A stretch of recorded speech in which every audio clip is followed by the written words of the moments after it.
Cody Rhodes versus Randy Orton is not about betrayal. It is about exposure. Everybody thinks Randy Orton betrayed Cody Rhodes. Wrong.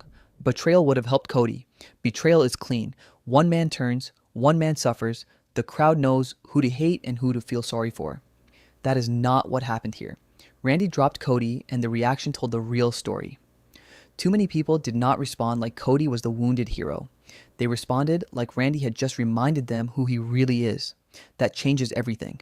Because Randy Orton did not just attack Cody Rhodes. He exposed him. He exposed how fragile Cody's hold on the audience might really be. He exposed how quickly a polished hero can start looking less automatic when a real predator steps into the frame. And worst of all, he exposed the one thing Cody cannot afford to have exposed. That he might look more manufactured than inevitable. That is the real story. Not betrayal. Exposure. And Randy is the perfect man to do it. Because Randy does not just hurt people. He reveals them.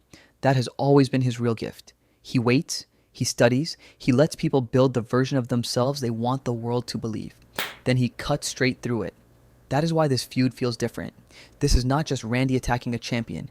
This is Randy attacking an image. Cody Rhodes is not just a wrestler in this story. He is presentation. He is polish. He is the entrance, the suit, the music, the camera shot, the redemption arc, the perfect heroic framing. He is the star WWE can place in the center of the poster and say, "This is our guy." Randy is the opposite. Randy is not the poster. Randy is the warning sign. Cody is the hero WWE can present. Randy is the danger WWE cannot fake. That is why the contrast is so brutal. When Cody stands alone, he looks like the hero. When Cody stands next to Randy, he starts looking like the approved version of a hero. That is not the same thing. And fans can feel the difference. That is why the crowd reaction matters so much. Because the crowd did not just react to an attack, they answered a question. Who feels more real? Not who is nicer. Not who is more inspirational. Not who has a cleaner story. Who feels more real? That is the question Cody cannot afford to lose. Because Cody's real power has never just been the championship. It has been belief. Belief that he is the guy. Belief that the audience is fully with him. Belief that his story belongs to the crowd, not just to the company. Randy cracked that belief. That is why the safe reading of this feud is way too small. The safe reading says Randy betrayed Cody. The better reading says Randy exposed the possibility that Cody's greatest strength, his image, is not nearly as untouchable as it looks. That is far more dangerous. Because betrayal hurts for one night. Exposure follows you into every segment after that. Now, here is the first issue. Randy makes Cody look too polished. That sounds minor, but in wrestling, too polished can become poison fast. Too polished can start to feel rehearsed. Too polished can start to feel protected. Too polished can start to feel chosen.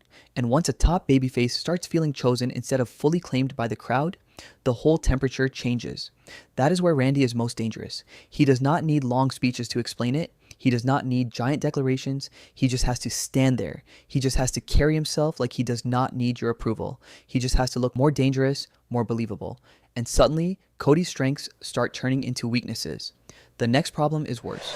Randy does not just expose Cody's image. He exposes Cody's relationship with the audience.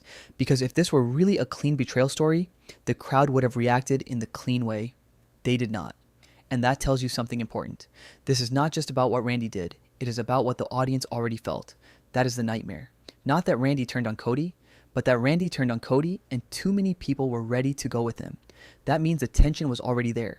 The doubt was already there. Randy did not create it. He dragged it into the light.